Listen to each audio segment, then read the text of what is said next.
Our Notify feature allows you to send notifications to handset users several different ways. You can select to send the messages to all active LifeRing users. The data entered into the text box is sent using normal LifeRing messaging.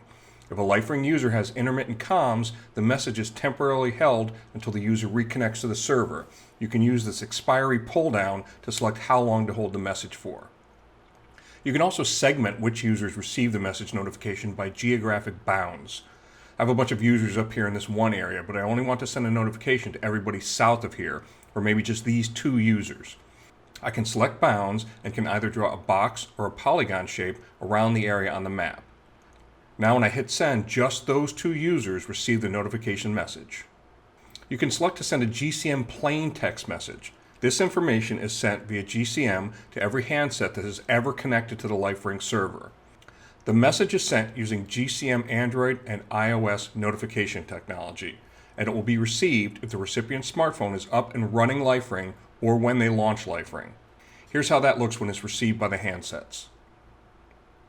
You can also select to send a GCM LifeRing wake-up notification to users not currently running LifeRing. It is received by the Android and iOS smartphone and is labeled Priority Message. If they tap on this notification, LifeRing is automatically activated on their smartphone. And here's what that looks like when it's received by the handsets. And that's it. Those are the 3 different ways you can use the notification system in LifeRing.